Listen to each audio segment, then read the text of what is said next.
Welcome back to another episode of What Are You Made Of with your boy, the unstoppable.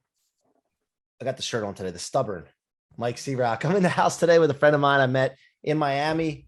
I went to a friend of ours, Monica's house, for some event. I think it was honoring Elena Cardone. There was an NFT launch, and got to meet Rola, who's on the show today. And let me start off by saying this before I get into your bio. I believe one of my core values is vibes matter and emotions are contagious, but vibes matter, right? Obviously you can see she's a beautiful lady, but I'm not talking about that part. Okay. So when I run into people, I go to a lot of events and I notice the vibes with people. I can tell who has good vibes. And some of you may notice this and you may not be aware of this, but a lot of my guests are people that I recognized had good vibes. And I want to bring them on and share that with you because it's contagious. So wait till you hear her story today. Rola Diab is the founder of Alor Solutions, a business breakthrough company that helps business owners find a minimum of $100,000 to their business before spending money on marketing and advertising. Rola is the author of Capitalize on Confidence, a book on the fundamentals of business success, and offers several business breakthrough programs for her clients. She has 2 coaching certifications with Tony Robbins. And what's the other one? Strategic intervention coaching. It was cut off on my thing. Hey, this show is not perfect. Trust me. But that's the cool thing about this. It's like, look, man, we just roll. And Kim, my lovely assistant, is out this week. And it was my responsibility to make sure I had what I needed. And I didn't do that. So I take full responsibility. To all of you out there. Again, my core values are important. That's another one of the core values is 100% responsibility. You got to take that on your shoulders. So Rola, welcome to the show today. Thank you so much, Mike. Listen, we start the show the same way every time. What are you made of?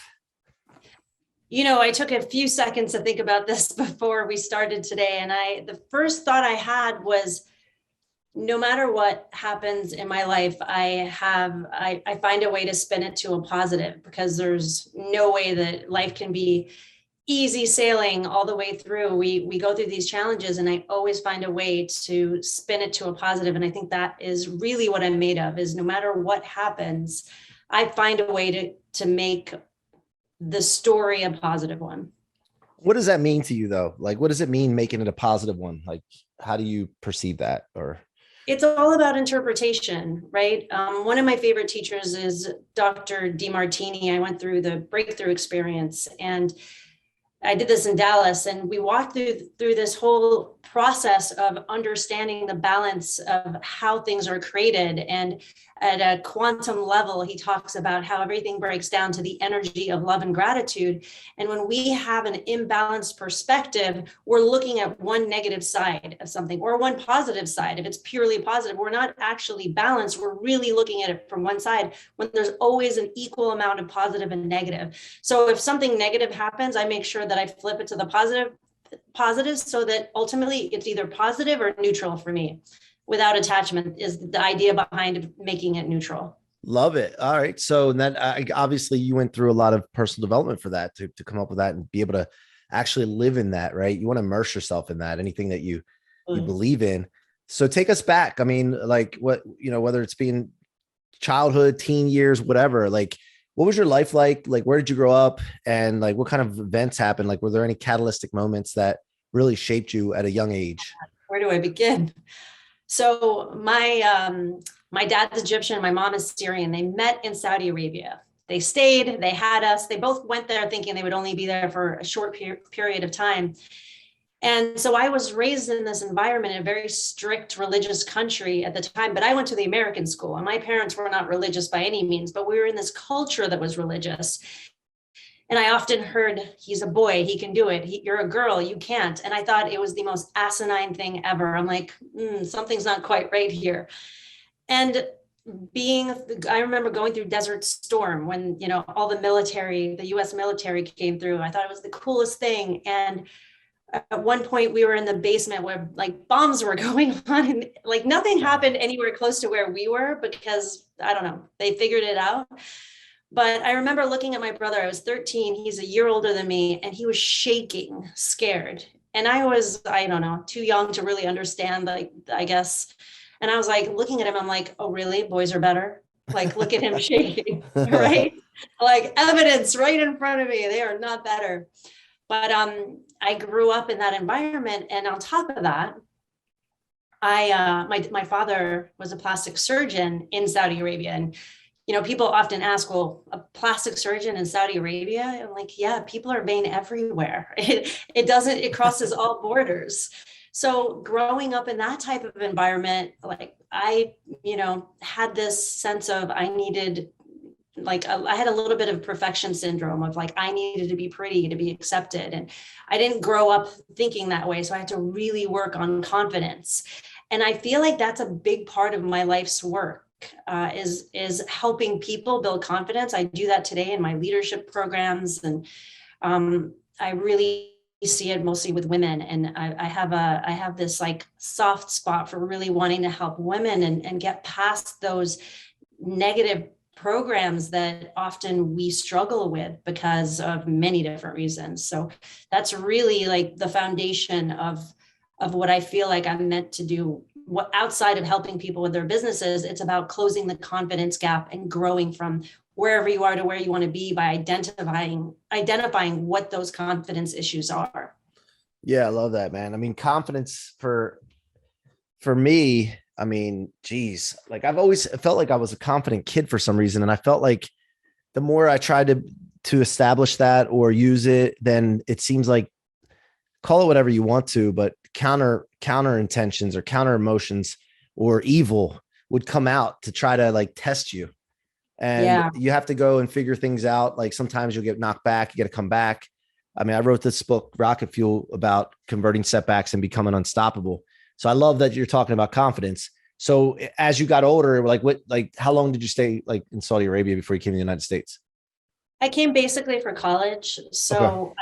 I came for a year and a half of high school and then actually got pulled back to Saudi because my parents didn't love my behavior. So I finished off there, came back for college.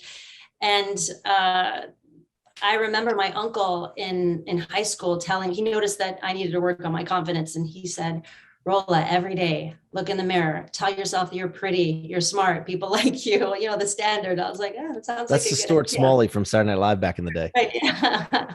So I did it because it sounded like a good idea. And I did it in the mirror and I noticed it was working. And so I started that technique from him, at a very young age. I know how effective that can be.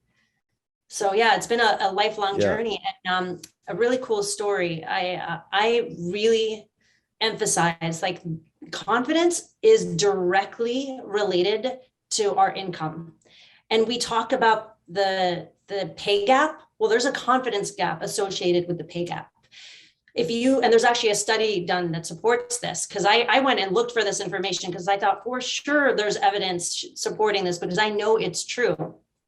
I had been in sales for a very long time and been pretty successful. I was working for this company in Chicago, and I decided I wanted to leave Chicago and move to LA because I was done with winters. And I convinced my boss at the time. I was one of the top reps of that company, doing incredibly well. And so transferring me wasn't that big of a deal. Like they agreed to do it. So I moved to LA. And I don't know how much you know about LA, but it's a little more challenging in the sense of there's a lot of emphasis on your physical appearance.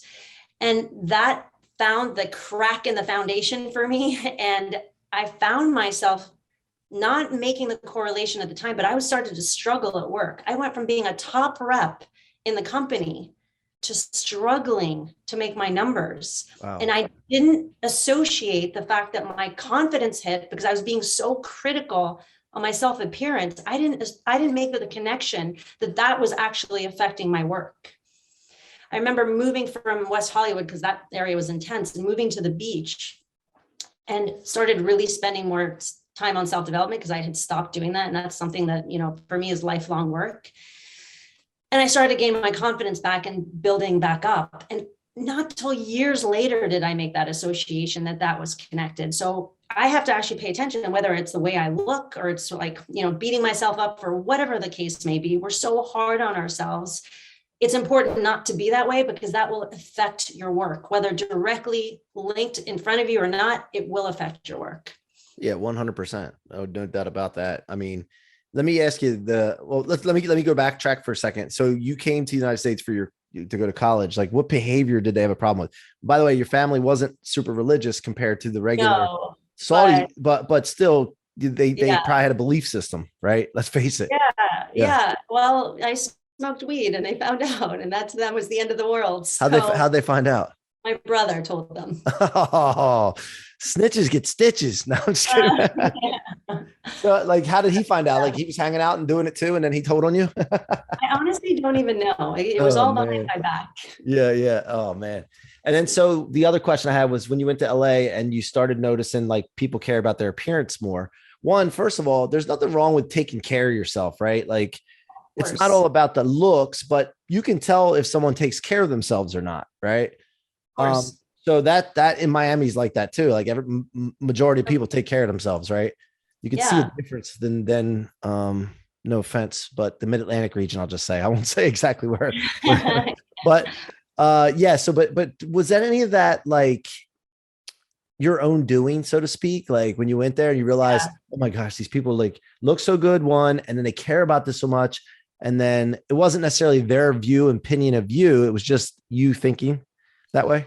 Just to give you an idea, yes, for sure. But just to give you some little more insight into that, just an idea of the environment. I had a guy friend who had to get a mole removed from his chest and was freaking out about a scar that he was going to have, a very small little tiny scar he was going to have on his chest, was going to get laser treatment, was going to get like gel treatment, so many things. I'd heard him talk about it so much because of this little scar. If I Wow. don't know that I would have done all that for that little scar, and I'm a girl. Right. So if that gives you an idea of the pressure of like having to look a certain way, it's like, yes, I'm the daughter of a plastic surgeon. I care about what I look like. I'll get work done. I have no problem with that. But I think there's a limit, and there's also how important have you made it, right? Like Right. Right. the value of the person, I think isn't as heavily weighted as much as the physical appearance. At least that was my experience, right? And Yeah. my perception. And for me, that really started to, I felt the pressure, right? And we're talking, and this is how effective confidence building can be. I would skip parties with celebrities because I couldn't handle that pressure. Like, that's how much my confidence had been affected. Now that I'd never had any kind of issue like that as a like post college, as an adult, like I was doing great. And so whatever reason at that time with that environment, I was affected. And today, like so I went from not being able to go to a party with celebrities because of the pressure. And today I speak at celebrity events. Like I spoke at a charity event with celebrities. Like, I am not afraid anymore. Right. Like, Yeah. but Yeah. that's, confidence building is a skill set, right? It's a skill that you practice and that you improve upon, because you get hit with something that you give yourself enough grief on, your confidence is going to decrease. It's Yeah. inevitable. Yeah. Yeah. So, I guess thinking about that, gentleman, like thinking about like all the attention. See, I always talk about attention units. We only have so many attention units to put Yeah. on things. And a lot of the attention units are being put on that. And that's why it pulls away from productivity, creativity, Right. happiness, all that. Right. So he, like, not just him, but everybody's putting so many attention units on the wrong things. Absolutely. But I wanted to like ask you, like, go a little deeper into like when you didn't go to that party, like what pressure are you talking about? Like, speak more to that pressure. Like, what are you talking about there? I didn't feel like I was good enough, right? Like, I didn't feel like I could show up in a way where I felt I was as good as everybody else that was showing up, because there was like the level of detail of looking right was so intense, at least again from the people that I was connected with, Yeah. that I felt it to such a deep level. And I didn't grow up with a ton of confidence. I was always outgoing and always very friendly and people oriented, but like a strong baseline and confidence is not where I came from. Right. So again, that crack in that foundation. So for me, I really felt it at a deep level, and I wanted to remove myself. Now, talk to me today, years and years of work and understanding and self-love. And, I'm fine to do anything today, but at Yeah. that point, I wasn't strong enough to handle it. Yeah, I was at an event, a small little event this past week in DC, and Macklemore was there, and Macklemore was singing his song "Thrift Shop," right? And I remember the song. I've seen the video before and all this, but like, it reminded me again of that, like what you're talking about, and how Yeah. cool it would be just to have like your own like self-image where you just didn't give a shit, and then you went to the thrift shop and put it on, and then Uh-huh. people knew you for that, like oh, they don't give a shit, like, and then you just get accepted for that, Yeah. versus going to Express back in the day before you have money and buying clothes. Nothing wrong with this Express, but Yeah. or some place like that. I'm just giving you an example. And then you go there and you're like worried about people like thinking that you're not wearing name brand, Mhm. designer brand. Yeah. Um, Yeah. so I think that it reminded me of when I saw him, like he just stepped into it, like, and he didn't give a shit. So I thought that was cool. So then Yes. when you started, oh, you want to speak to that? I was just going to say, so I do leadership training for various different types of companies, and the leadership teams that where we identify the confidence gap, and I have a process to do that. And when we identify it in a session, sitting down with some of the management, you can see the shift because now they know exactly what to do. They have a process to take in order to close the gap. And results for work, for personal, for everything start to show up very quickly when you can identify how to close that gap. So what's like a first step to that? Like if you sit down with a company to do that with a team, I mean, obviously we don't have enough time to go into all of it, but like what's a couple steps? So one of the things that we review is 6 human needs psychology, and that comes from Maslow's hierarchy of needs. Tony Robbins refined it even further. And so we go through all 6 steps and we identify the gaps there, because to be truly fulfilled, you want to be let's say a 10 out of 10, right? And when you're looking at work and you're looking at your levels of certainty, for example, if your certainty levels are 6, well, that's a problem at work. Right. Oh What's yeah. missing for you right now that we need to raise those levels? Well, how can we fill that gap, right? That's just one example. Gotcha. And then you do it with the individuals on the team. You start with like the leadership team. Yeah, that's Okay. strictly the leadership team. Yeah. Yeah. Yeah. Gotcha. Love it. It makes sense. I have several companies and I'm constantly, I call myself a people builder. This blue logo is actually the people building logo. And I have several things that we do under that logo to build people. And I have my companies are actually the vehicles, like, you got the mortgage company, you got the podcast agency, you got all these different vehicles. But at the end of the day, my responsibility in those companies is to build the people in those companies, and then the revenue follows. And so I absolutely love that. I mean, how did you end up starting to go like um, on your own into your own company from working for someone else, like that transition? Can you speak to that transition? Yeah. So I was in sales for many different companies, mostly in healthcare and financial sectors. The last company I worked for was a biotech company, and they ended up selling. So my next move was find another job or do something. And I thought, well, what do I really want to do? And I was like, well, I've done sales forever. Why don't I do sales training? I went through And the where Kellogg. were you? Where were you then? In LA still, or I was in New York. New York? I left Okay. I left LA after 6 years, moved to New York. And so that company, I worked there for, I don't know, about 3 years before I went into starting a sales training company. I went to through the Kellogg program, the Kellogg Business School in Chicago. That program, it's a sales training program.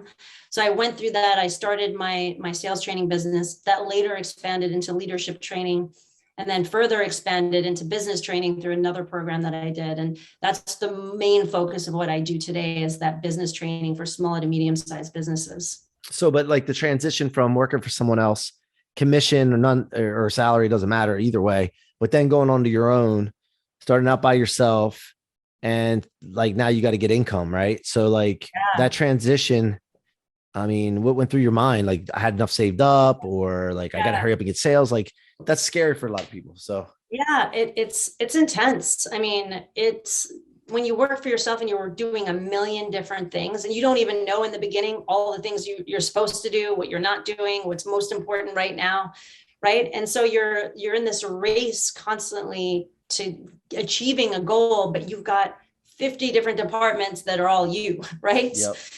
And so the intensity of what that takes, I mean, you want to talk about focus, right? And there's really something to be said about trust, that energy of internal trust. If you can go there, I mean, I can't speak enough to that.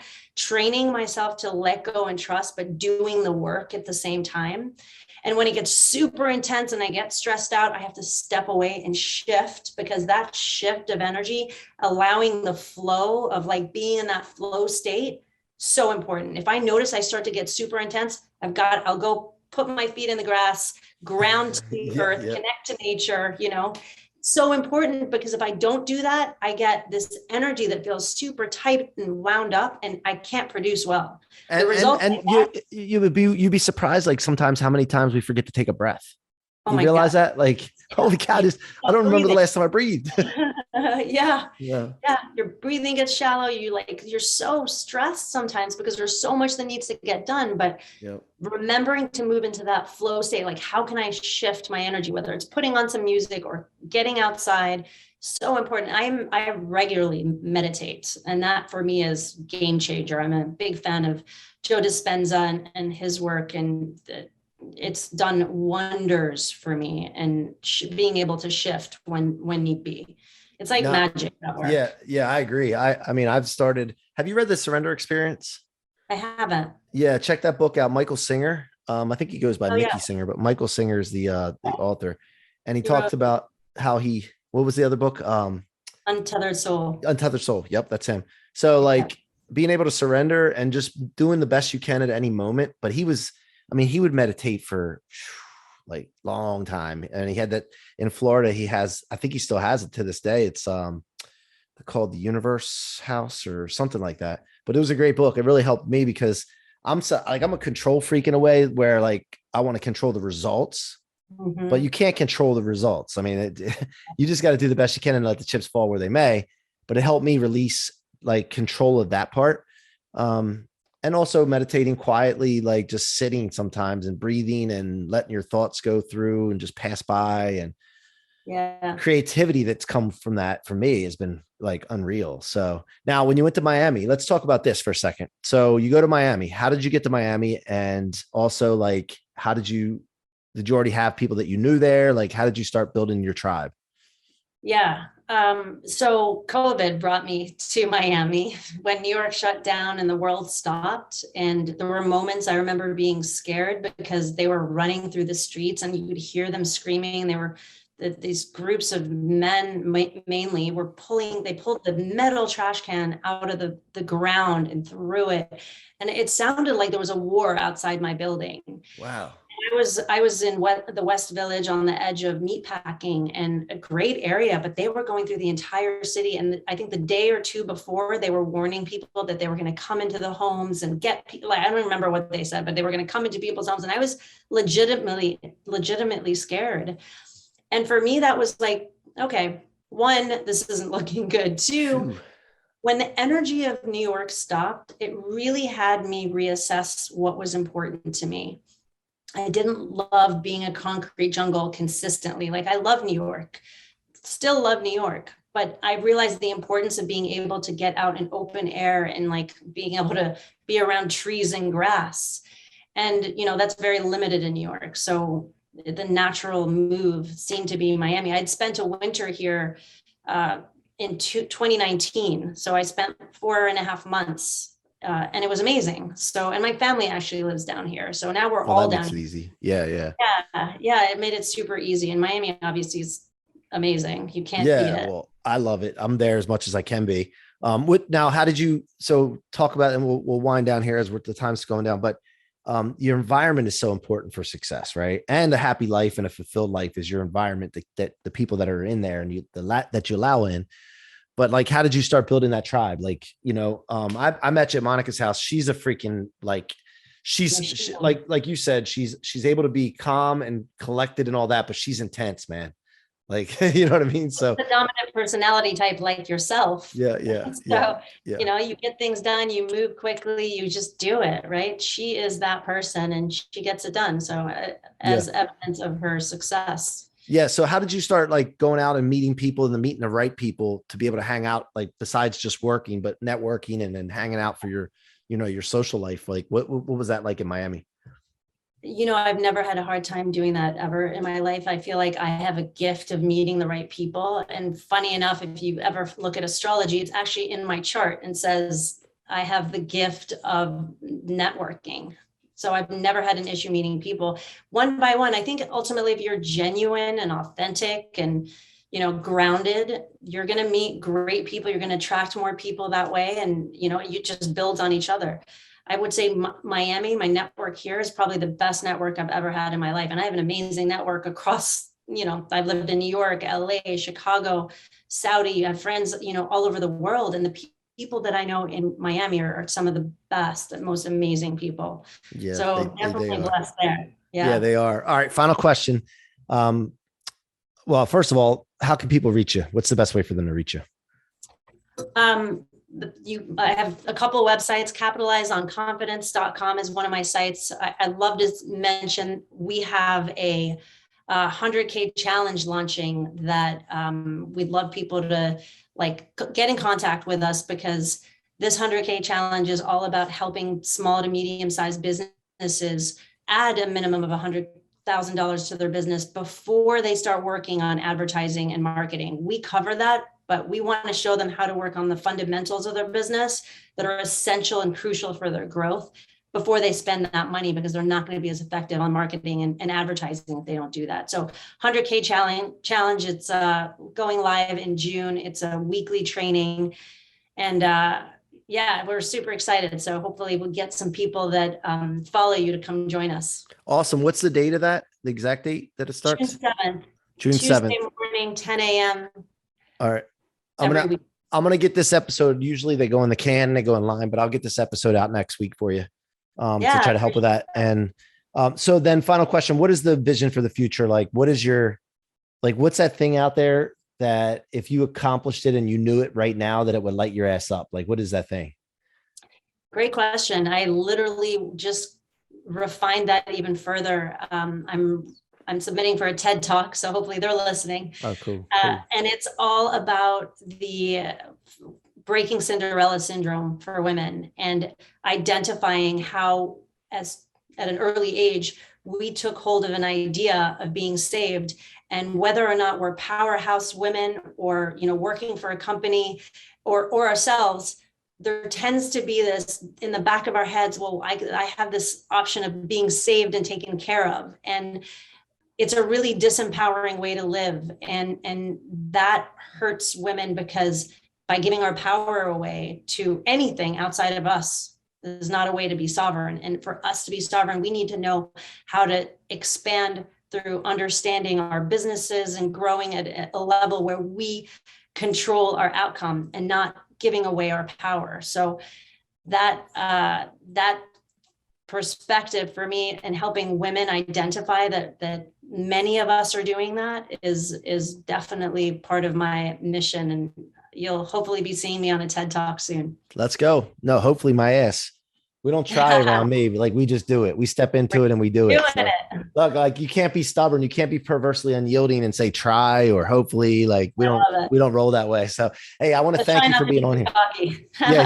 Yeah. Look, it's just not. It isn't. I don't know any other way. My favorite word is inexorable, which means unyielding and unable to be stopped. And if you live your life that way and understanding that failure is not really an option, you just get to go try, and then you gather data. And then you come back, you go look for some more knowledge, and then you go back at it again, and you keep going. You get it. I've always gotten what I want in life because I've done it that way, not because I'm spoiled, like a spoiled little brat, but it's just because of that. And I teach people that if they come around me, that you're unstoppable, and so are you. So let's make that happen. Thank you so much for coming on today. Thank you so much. Appreciate it, Mike. I appreciate you guys watching today. Thank you so much for joining us on the What Are You Made Of podcast. Keep coming back. Go subscribe on your favorite podcast platform. If you want to watch these, they're on the YouTube channel at Mike C-Roc Ciorrocco. And until next time, be unstoppable.